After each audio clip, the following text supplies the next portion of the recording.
Hello and welcome to Press X to Science PAX Online edition.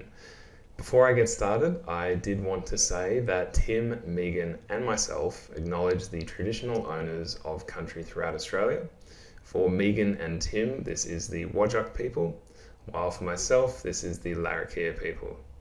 We recognise their continuing connection to land, waters and culture, and we pay our respects to their elders past, present and emerging. My name is Phill English, and today you'll be hearing Megan Pusey, Tim Young and myself talk about what we hope will be some fascinating intersections between gaming and science. All three of us are scientists in one capacity or another who have been gaming for most of our lives, and it's our pleasure to bring both our passion for science and our love for games together for you, dear watcher. We've been doing this series of presentations for around 6 years now for PAX Australia in Melbourne, and obviously at this time we send all our love and our support to those in Victoria who have been having the worst of it during the pandemic.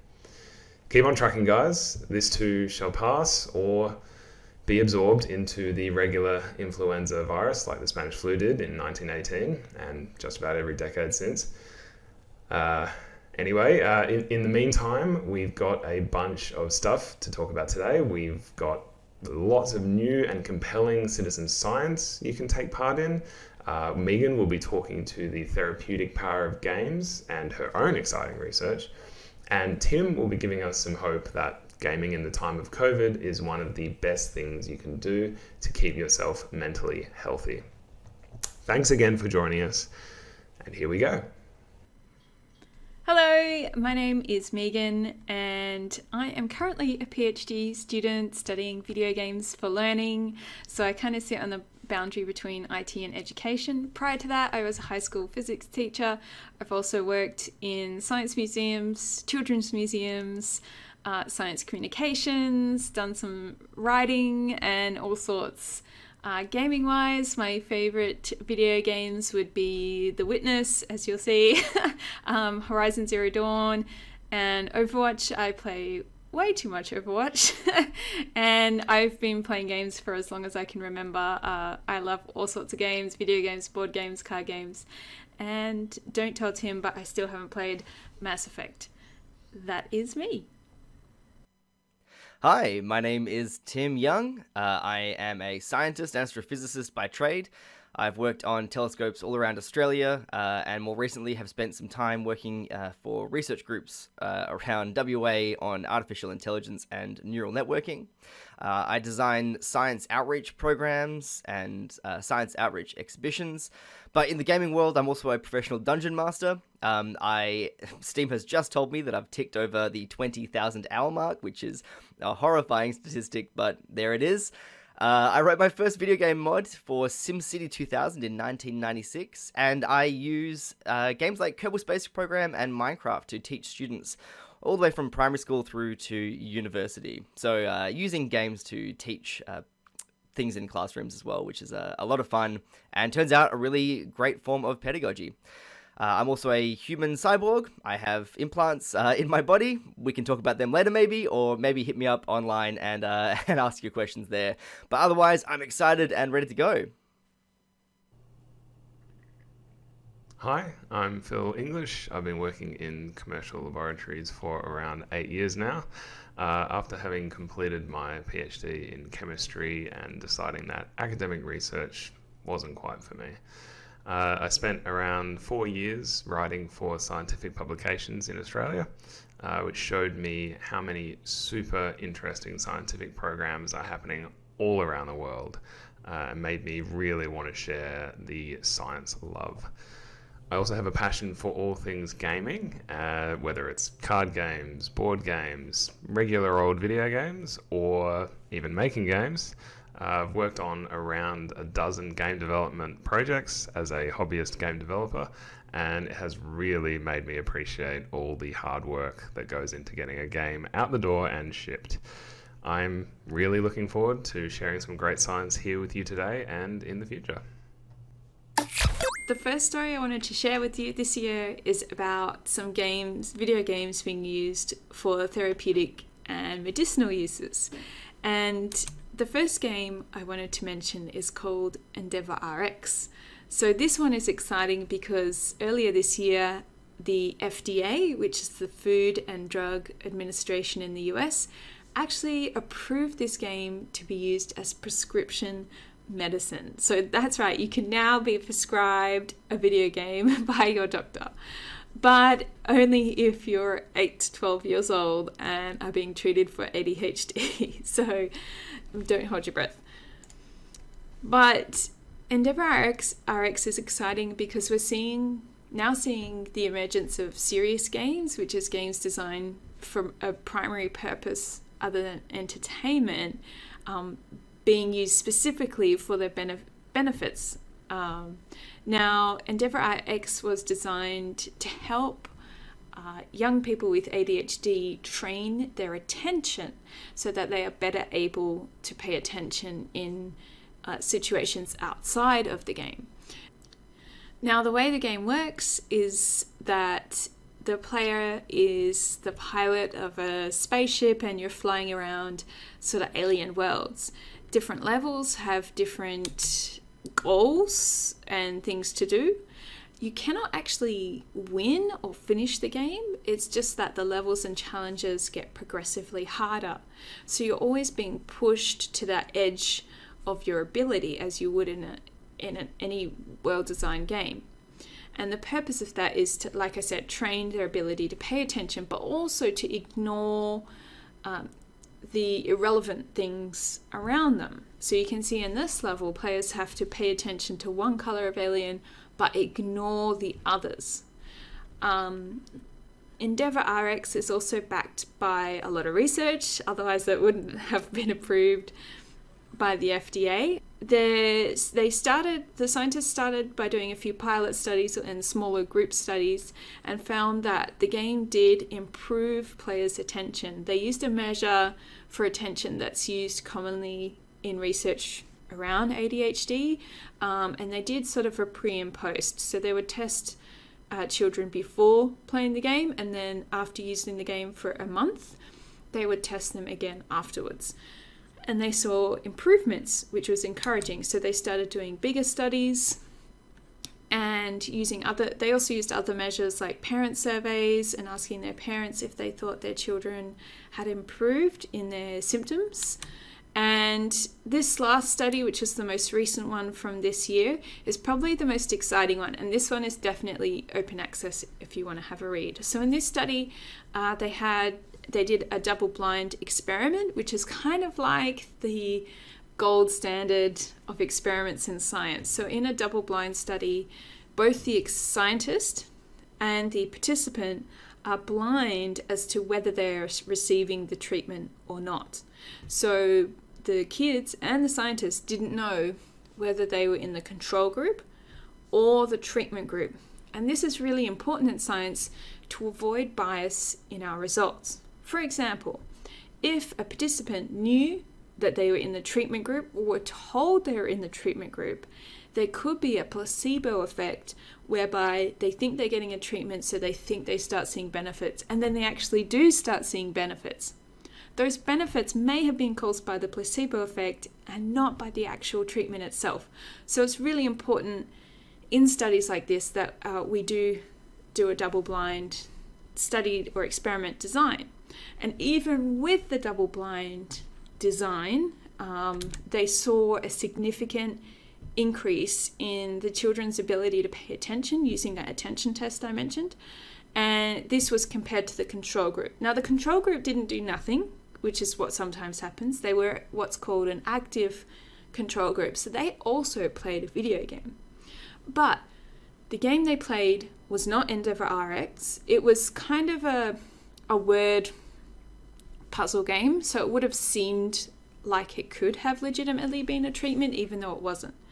And so it's exciting that we see these big differences. The other exciting things that the study describes is that this effect held 9 months after the participants had stopped playing this game, which is really exciting to see those effects maintaining and continuing on even after a long time after the participant had stopped playing the video game. So that means the effect is lasting, which is really exciting to see. So I'm really excited to keep an eye on this game, to see where it goes, and to see if any more research comes out about it. The second game that I wanted to talk about in terms of therapeutic uses, and there's a lot out there now, which is really cool, is MindLight. We have talked about this in previous years, but I wanted to mention it again because some new research more research, I guess, has come out about MindLight. So if you haven't heard of it, MindLight is a biofeedback game, which means the player, which is typically a child around the 10 to 15-year-old mark, wears this special headband which measures their brainwaves and also heart rate.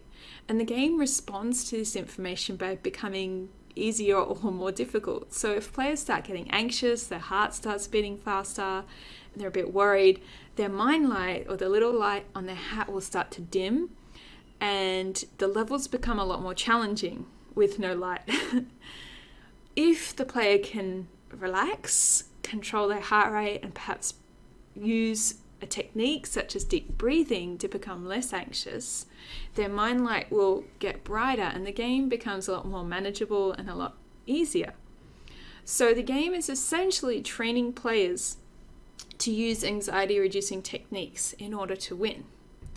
Now, the original study around MindLight found that MindLight did indeed reduce anxiety symptoms in young people who did have anxiety. But the newer studies are showing additional benefits, such as decreased depression symptoms and increased self-efficacy, which is kind of another way of saying self-confidence. So we're finding more evidence for the benefits of these sorts of games. If you would like to read up more, see more about these sorts of games, MindLight is made by a group called the GEMH Lab, the Games for Emotional and Mental Health Lab. They're based at a university in the Netherlands, and they have actually a suite of different games around similar themes like this. And you can, on their website, you can also check out all the research that they've published around these games. And if you want to volunteer to be a participant and you're in the Netherlands, you can also do that too. So I highly recommend checking out their webpage and the rest of their work.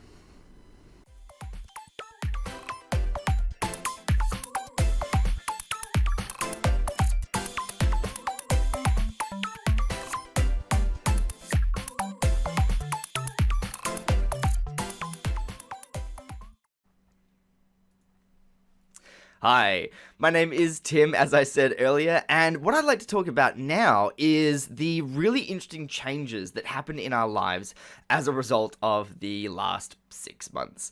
It feels like so much longer, doesn't it? But 6 months ago, we were living in a very, very different world. The beginning of this year seems so long away, but if we cast our minds back to those halcyon days, the very, very first couple of days of lockdown, and that was a really interesting time. This slice of data from Verizon, for example, shows us some really interesting statistics. Gaming usage of games on the network has increased by 102% in March of this year. VPN usage, 40% increase. Video watching usage, 33%.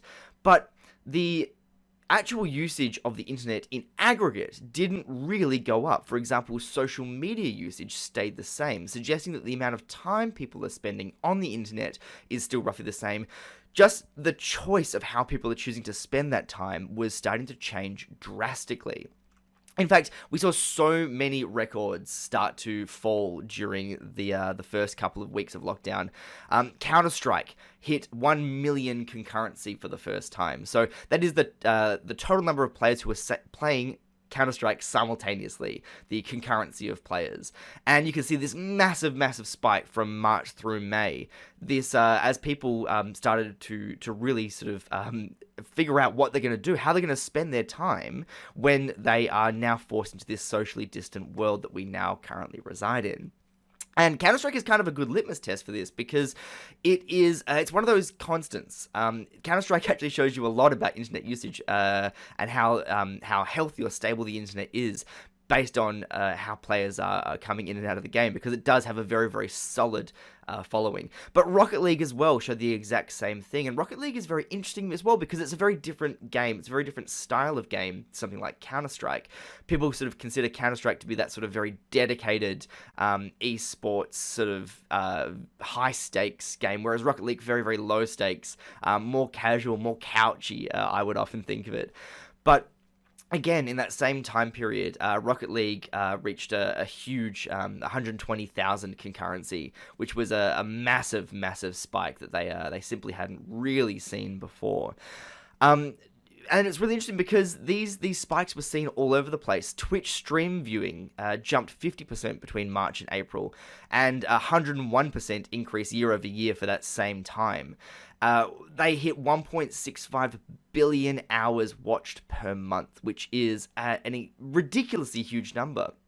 And what was really interesting about that as well is that it wasn't just people watching gaming videos. The Just Chatting tag reached 134 million hours in April, which was bigger than both League of Legends and Fortnite, showing us that people really were desperate to return to some kind of normality, just to see that sense of socialness that they were missing in their lives. And it was really quite wonderful to think that somewhere like Twitch was an avenue for that. It was an opportunity to allow people to recover some of that normalcy. Pokemon Go realized that they needed to change the way that they were behaving as well, because when we're in a socially distant way of living, whether you're in lockdown or something similar wherever else it is that you are in the world, Pokemon Go relies on you getting out and about, and obviously that's simply not possible. So rather than the fear of losing all your players, which I'm sure is a terrifying concept for most devs, Pokemon Go had to completely rethink the way that they did things. So they changed the way the game works. They changed spawn rates to be higher when you are stationary in your homes and in sort of urban and suburban areas. They decrease the cost of items like incubator packs, which actually draw Pokemon towards you, and Pokeballs, which are used to catch the Pokemon. So these items went down 99% discounts in most places, meaning that people who are playing the game casually, who don't want to spend real money, can still engage in the game in a meaningful way. And that's really important as well, because this is a time period where a lot of people have lost their jobs, myself included. I lost access to my employment at the time, and so people are struggling. They're struggling financially. And so developers realized this. This, in fact, really kicked off when we saw the Play a Part Together initiative, which was done in recognition with, or in partnership with, the World Health Organization. And publishers and developers around the world signed on so quickly. I think there were 4 individual sign-up phases where developers, first of all, use their platforms to get information out there. So this social distancing way of life, this mechanism that we need to keep ourselves safe and to keep our communities safe, this information was actually put into games, sometimes in splash screens or loading screens, sometimes in the game itself. But it was this stuff like washing your hands. And if you remember back in March, I mean, it seems so commonplace now, but back in March, there was huge campaigns to talk about how we actually need to wash our hands in a really deep and holistic manner, looking at the amount of time, the amount of soap that you need to use, and the way in which you need to move your hands to ensure that all parts of you are getting clean and removing any trace of something like the coronavirus. So these developers and publishers also made a lot of their games free, or if not free, available at a huge discount, again, to give people something to do while they are stuck in their lockdown. So this was an amazing initiative. And there is a really good video that they've put together, which we'll put the link to it in the show notes, and highly recommend that you do give it a bit of a look. But we have to move on because we are so short of time on time for this. Animal Crossing also launched in those first days of the coronavirus lockdown. And this was a very, very timely release. A game that already had a pretty solid following, but as a result of it, had a huge, huge explosion of people wanting to play. And it was really, really interesting because this is a game that is a very sort of slow and methodical game. And the popularity it saw was absolutely insane. And I'd like to talk a little bit about why that was the case. We can look at this through the lens of something called self-determination theory. And self-determination theory is a really solid model used in psychology and in psychoanalytical theory, where we take ourselves, the concept of ourselves, and we see that we are pushed by motivations and we are pushed back by fears. So these are the ways that we choose to interact with the world. We want to do something, but we are maybe slowed down or stopped by fear, and mostly fear of uncertainty. The things that prop us up against these fears are autonomy. Autonomy is the ability to make decisions, and making decisions is really, really important because these decisions are decisions that you're making for yourself, about yourself.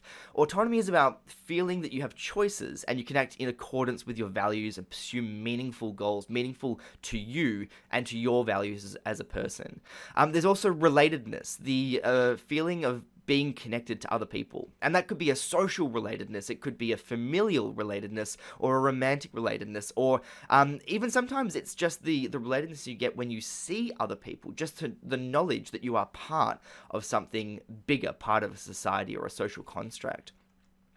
And of course, competence, which is something that we have spoken about a lot in the past.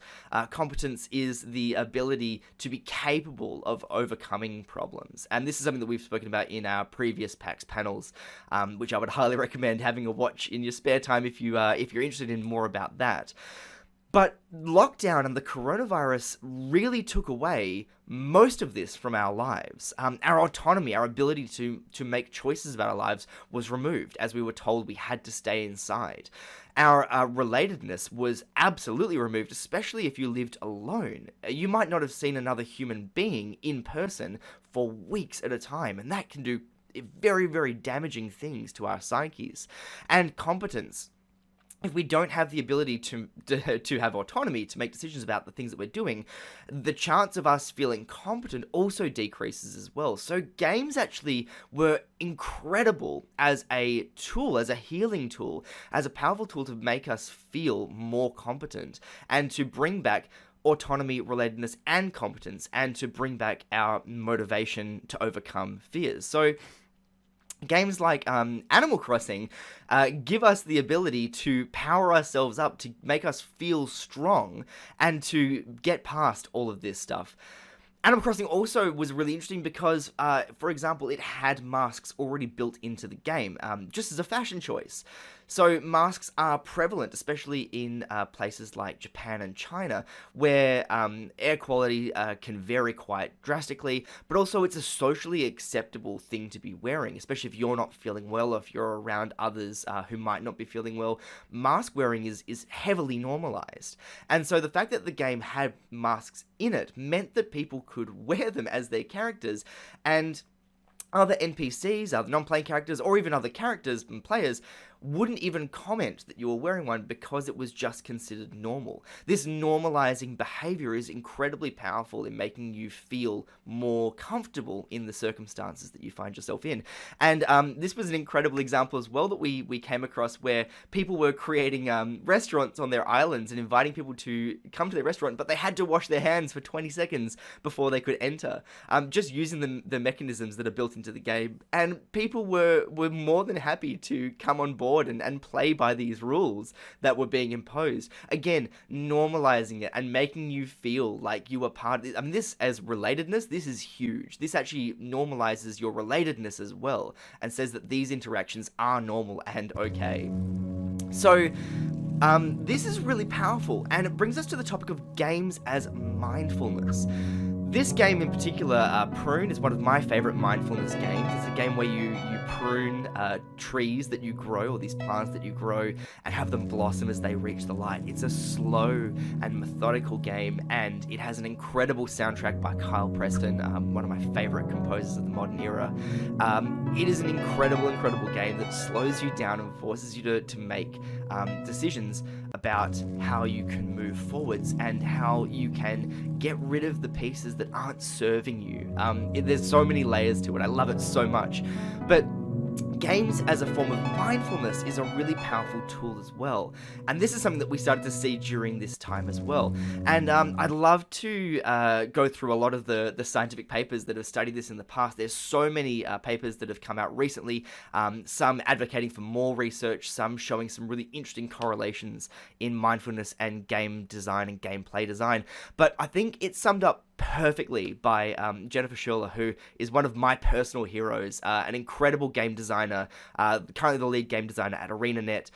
She has published games alongside NASA and is an incredible pursuant of social justice and this kind of mentality.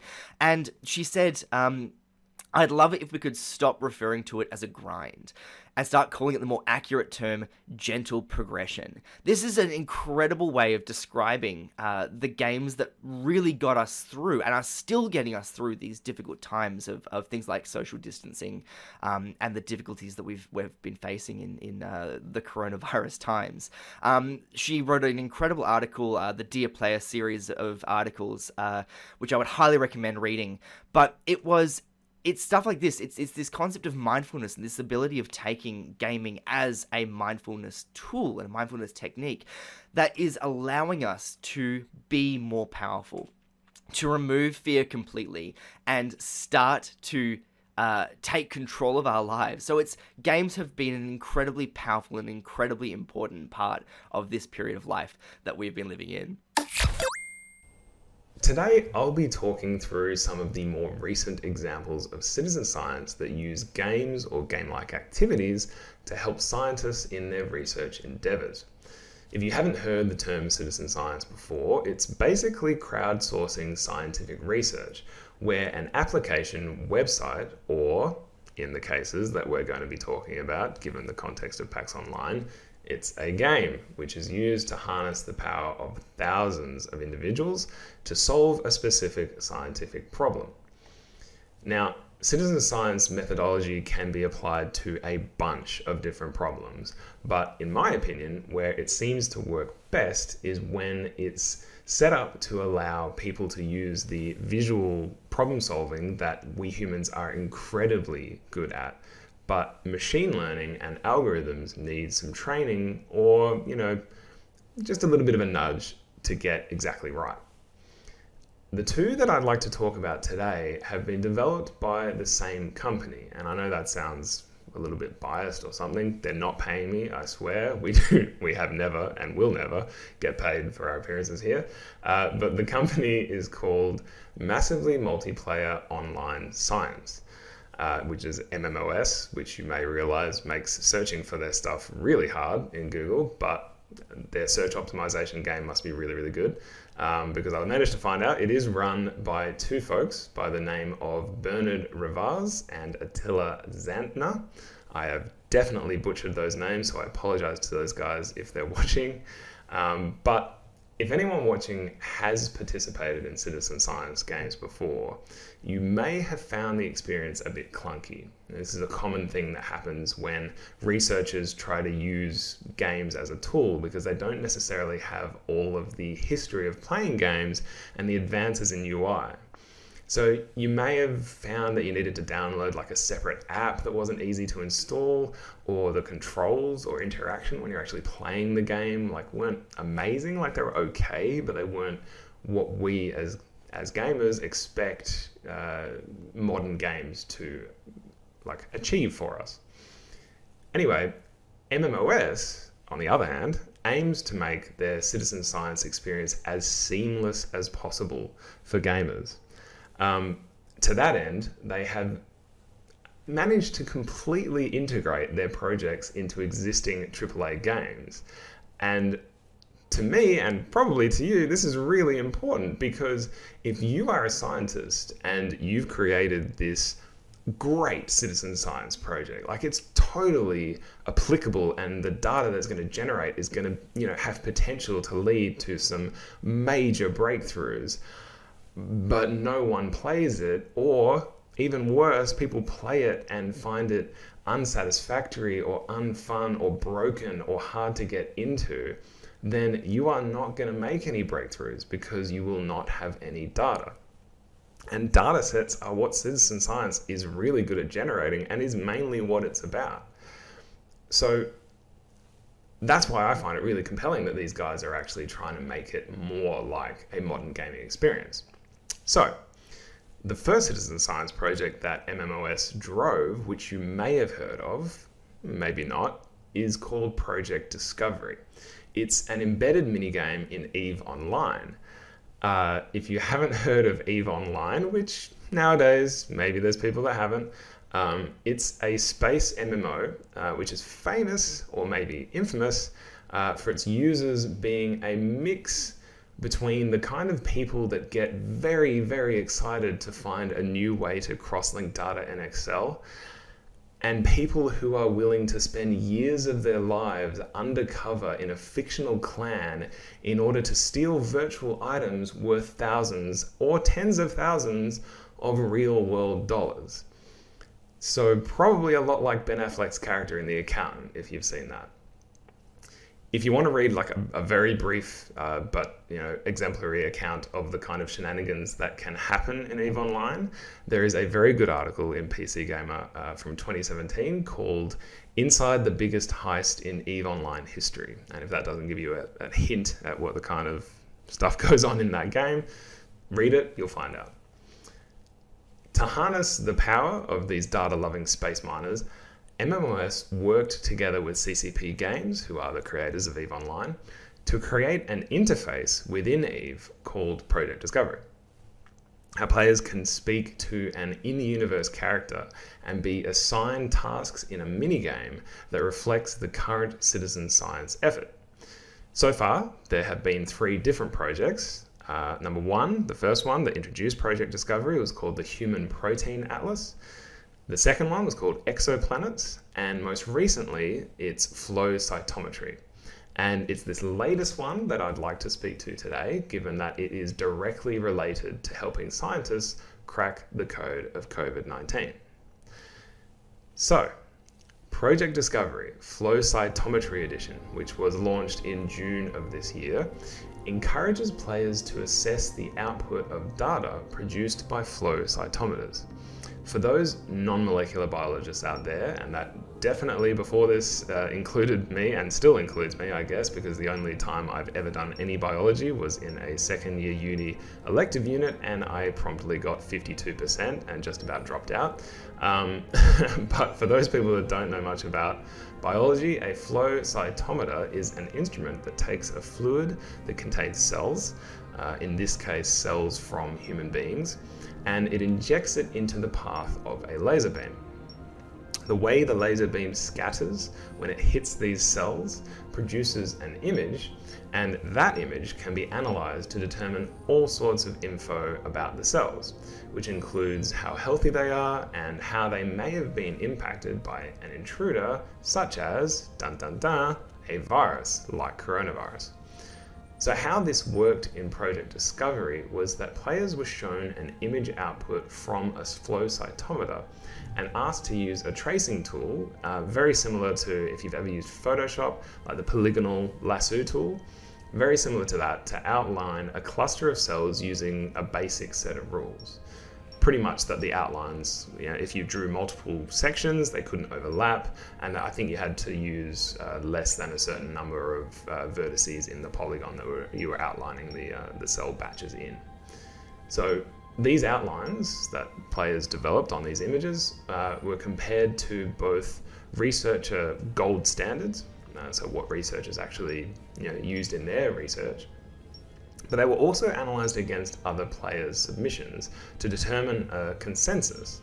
And then once a consensus had been reached, so it took a certain number of submissions for a consensus to be reached for any particular image, the player would then be rewarded according to how accurate they were in their outlines. Now, going back to what I said earlier about the fact that if you don't, grab gamers and provide some means of satisfaction and feedback and make it easy to do things, they're not going to play it. So far we have ease of use because it's in a game that people play already. And I've played the game. The interface is pretty slick. It's very easy to use. Now, we know that gamers are often motivated by the sweet dopamine rush of in-game rewards, and MMOs are obviously no stranger to gamer psychology, or MMOS, I should say, because I have said MMOs all the time when I'm recording this, and I cannot get over it. MMOS. They're obviously no stranger to gamer psychology, so they've made sure that with each iteration of Project Discovery, players are able to level up an activity-specific rank. In this case, it was as a biosecurity responder, whereby rewards included in-game currency, aesthetic upgrades, blueprints, and skins, which were available at different ranks. Now, this would be great on its own, like you've got rewards going to players, but most importantly, and this is when you know that MMOS and CCP have actually nailed it and understand their audience, most importantly, according to a bunch of community videos that I've watched that talk about Project Discovery and all the rewards and all the stuff that you can do with it, people actually really dig the skins. And I know that sounds like such a tiny detail in the grand scheme of things, but if the rewards that you provide to players for playing these kind of games aren't actually good, they're not gonna play them. So it's so good that the incentive to play these games is appropriate to motivate gamers. There are so many demands on gamers' attention at the moment that if you want them to participate in citizen science, it needs to come with some kind of motivation, whether that's in-game or out of game. So I think this really demonstrates that these guys know what they're doing. Anyway, I will be back to talk through another MMOS citizen science initiative, which is called Borderlands Science.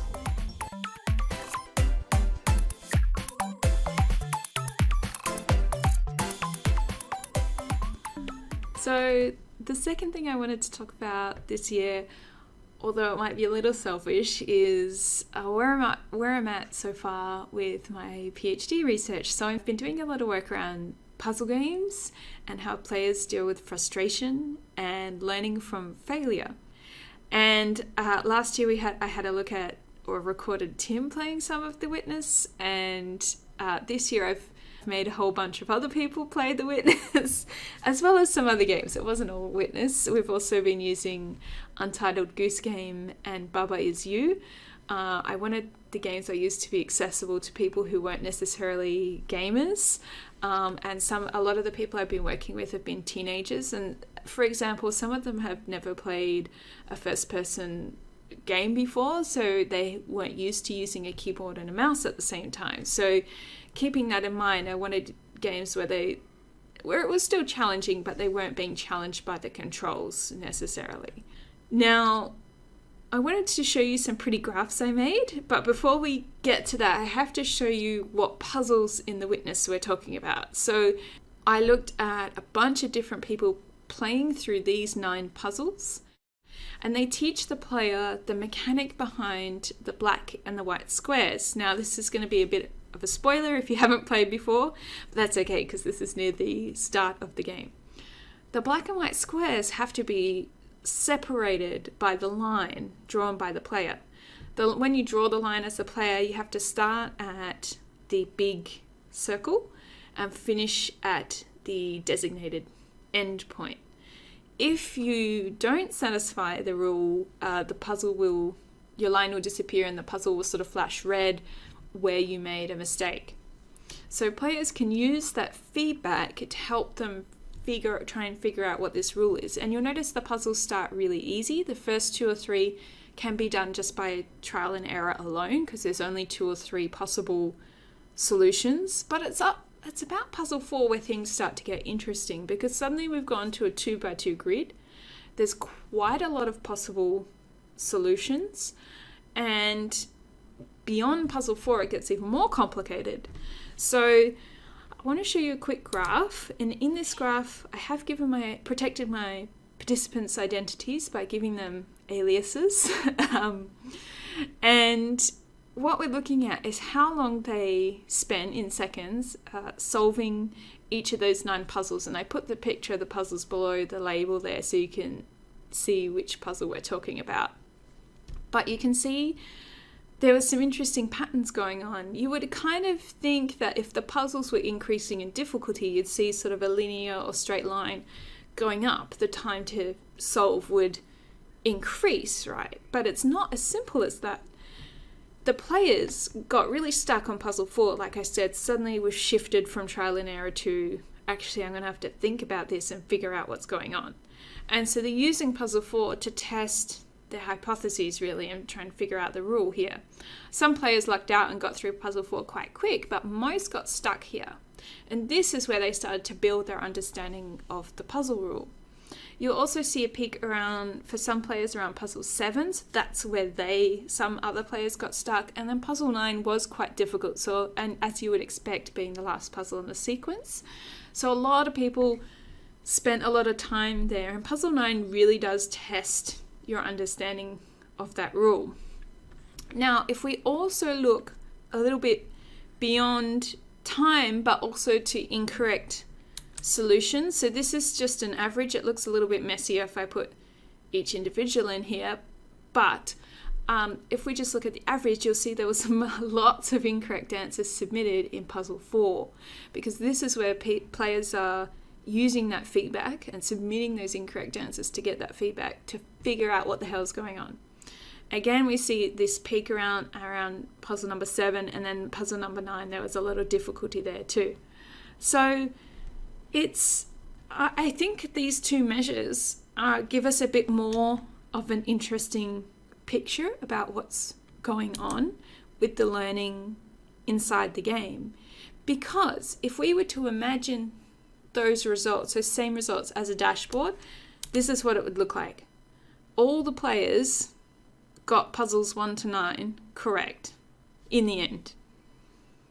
So if I just saw this as a dashboard of correct and incorrect, I'd go, oh, all my students understand, they all got it right. But that wasn't always the case. There was different levels of understanding. Some students got it really easily and quickly, and other students really struggled and still held some misconceptions about that rule.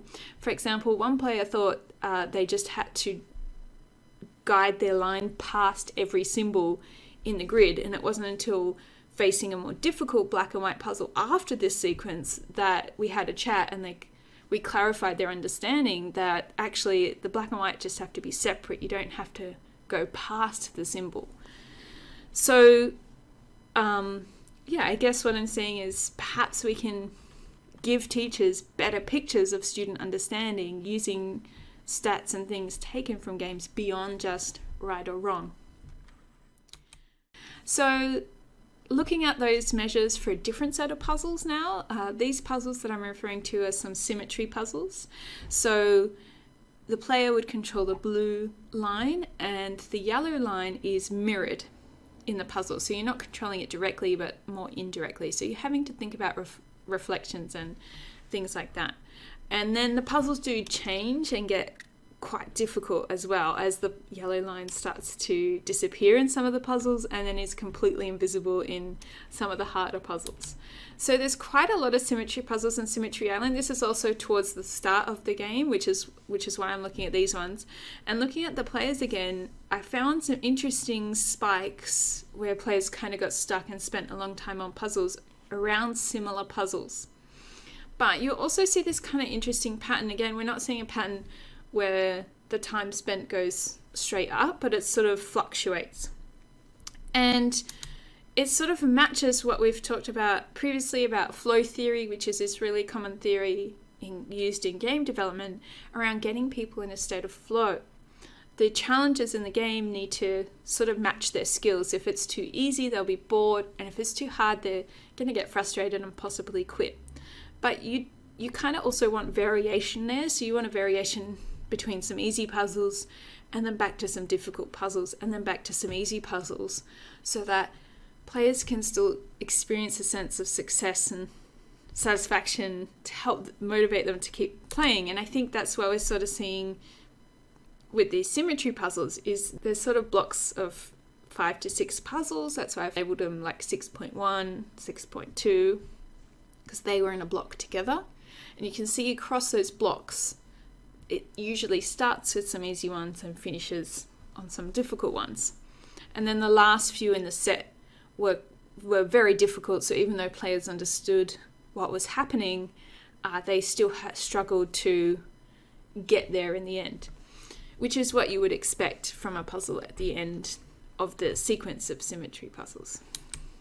I guess I just wanted to finish by saying I still have no idea what I'm doing, as all PhD students feel at some point in their journey, but I think really well designed puzzle games like The Witness and Goose Game and Baba As You provide us some interesting insights into how people learn and how people deal with frustrating challenges in their learning. And I think they could potentially be used as tools to help train those sort of behaviors that we'd like to see in students, that perseverance and trying new strategies if the old ones aren't working, asking for help if people are really stuck, and then also feeling frustrated but knowing that that won't last forever and that they can get through this. So that's it from me. Thank you so much for listening to me ramble on about my research. Alright, so continuing on from my previous bit about citizen science initiatives by massively multiplayer online science, I'd like to talk about one of their other recent efforts, which was, as I said earlier, Borderlands Science. As the name may or may not suggest, Borderlands Science is contained within Borderlands 3, the latest in the Borderlands series by 2K Games and Gearbox Entertainment. And it was developed in collaboration with McGill University and the Microsetta Initiative. For folks that do actually have the game, you can go to it right now. If you navigate your way to Sanctuary 3 and visit Dr. Tannis's infirmary, in the corner there should be an arcade machine that you can load up and start solving puzzles for science. The idea behind this particular project is to use human evaluations to train computer AI to align the DNA sequences of gut bacteria. So aligning DNA sequences of gut bacteria gives us clues towards figuring out which bacteria are related to each other. So that in turn means that we can learn more about their individual history in evolution and their function. So, for example, if we know that bacteria A helps regulate blood sugar, and we discover that bacteria B is in some way related to bacteria A through their DNA sequences, then that's a clue that bacteria B could also help to regulate sugar. And it's important to kind of narrow down like the search space of what possible things different bacteria could do, because they could do just about anything in our body. But it's important to kind of make sure that we narrow the focus a little bit, and that's what this really helps us do. The game itself, so speaking to the gaming part of it, it's pretty simple. All you have to do is use a limited number of moves to push the icons of Borderlands characters in a stack to match those on the left-hand side of the screen. So the best scores are attained by maximizing the amount of matches while minimizing the number of gaps that are left. And those are shown kind of in the little rows there by the yellow arrows. But the highest scores will probably use all of the tokens that are available. However, there is a threshold score whereby players can just reach the target and move on without necessarily needing to, get the highest score that they possibly can by matching everything and minimizing the gaps. And this is where I think the real genius of citizen science in this context really shines. And that's because it does not matter whether you're a player that only wants to get over the threshold and move on. So you're min-maxer basically, like just want to get through the game as quickly as possible and not spend ages on one section. Or you're a player that wants to maximize their score and spend as much time as necessary to match as many icons as possible. because the tension between these two play patterns and arguably these two player types is exactly what the researchers are after.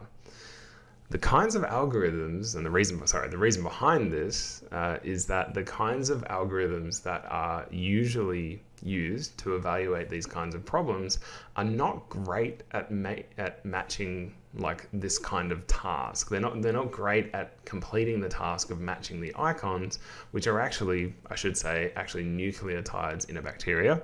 They're not good at matching the icons and minimizing the gaps.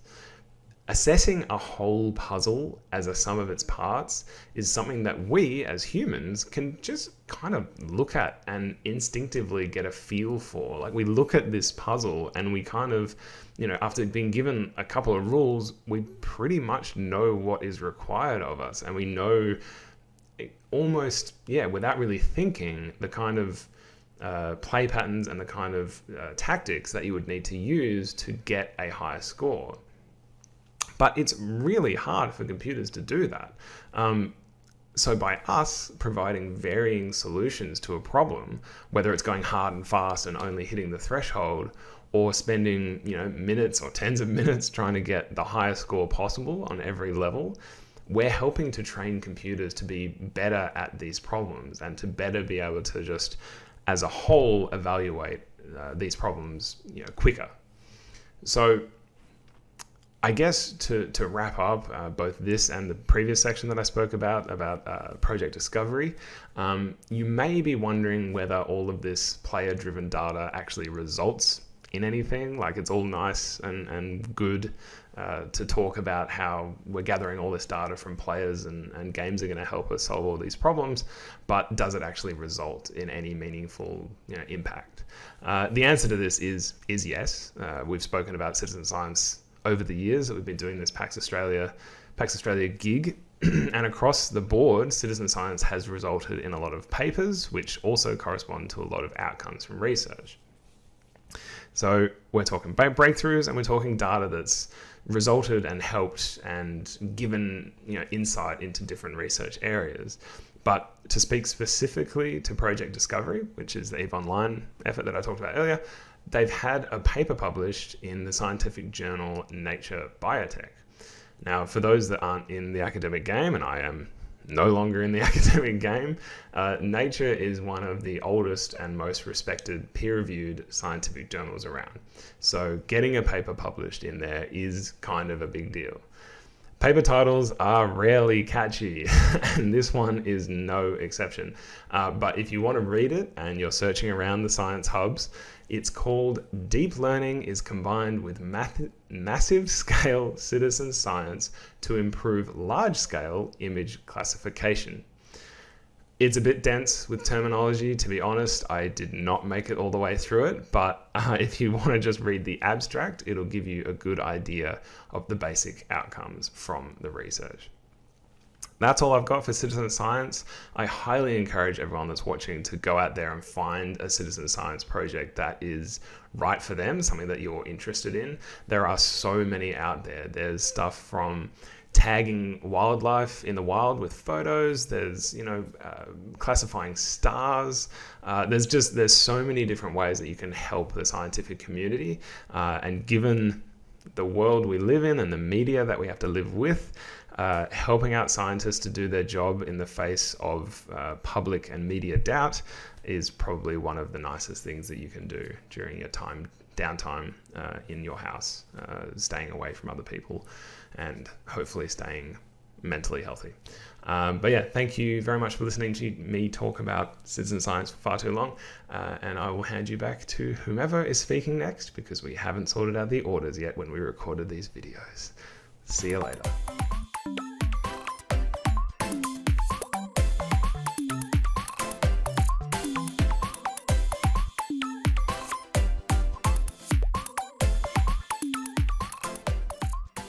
Hi again.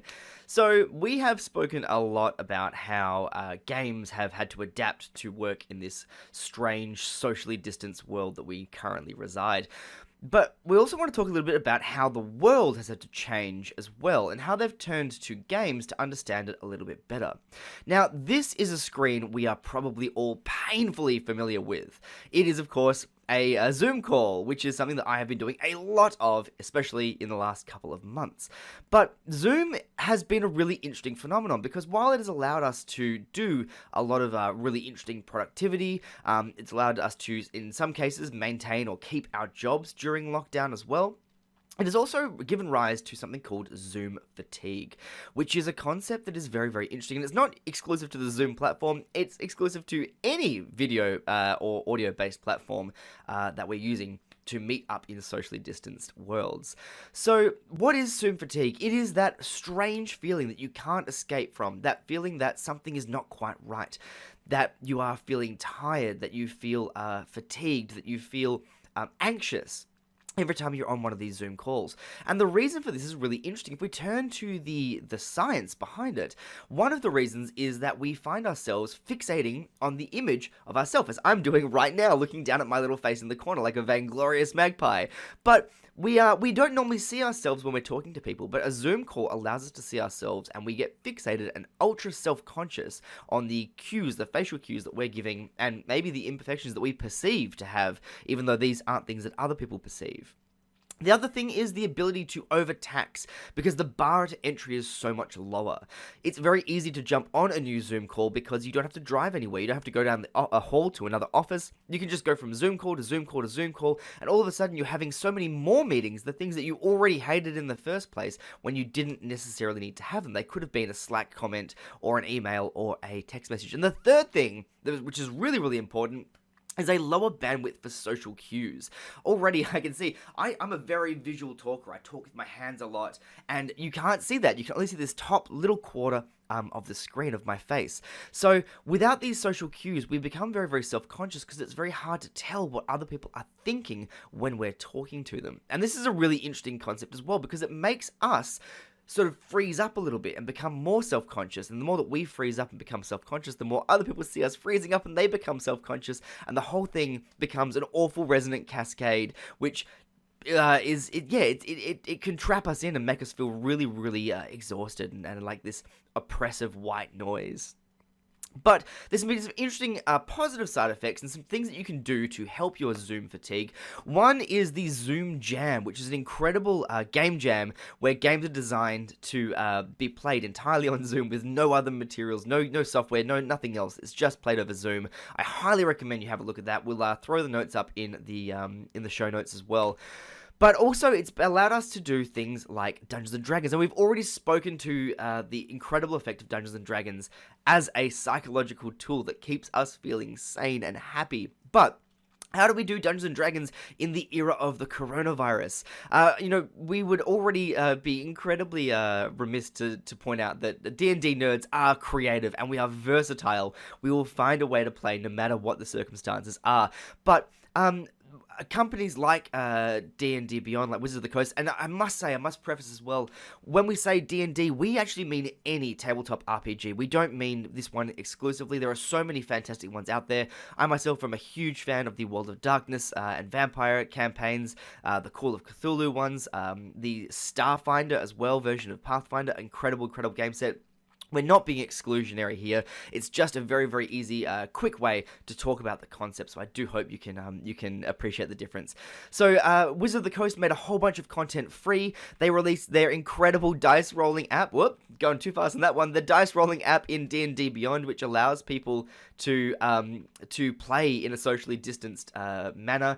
This was incredibly useful for our campaigns, especially when we moved online. The ability to do things on an iPad, on a chair if you need to be, whatever the case might be. And also there's something very satisfying about having these physicalized dice rolling across the screen, but you don't need to do that. You don't need to spend any money at all. In fact, we originally had our entire game set up with just a PowerPoint and the free dice roller that comes if you Google the words dice roller. It was a really, really easy way of setting up a D&D game as well. We're going to have a lot more content on our YouTube channel about how to set up these kinds of situations. So if you are interested in more of that, please do consider giving it a look or getting out in touch, because we would always love to have a chat with you all. This does bring us to the end of the show. We are so very, very proud and so excited and so touched to be able to still present at PAX Online. This is I believe our 7th year doing this now. I know there's so much more we wanted to talk about, but we didn't get the chance, so we're going to release the extended cut version of this panel onto YouTube if you are interested in catching up with that later. It's a lot of really interesting content. If you do have questions, and we do really love questions because we love answering them, if there's more that you want to know, if things aren't clear, if I've been talking too quickly, please do jump on and give us a chat, because we are more than happy to talk more about this. We have been Press Extra Science. Thank you so much for coming. We do hope that you can use some of these tools to feel a little bit better, maybe to empower yourself to be a little bit more in control of your lives as we move forwards. Thank you again so much for joining us. We hope to see you soon.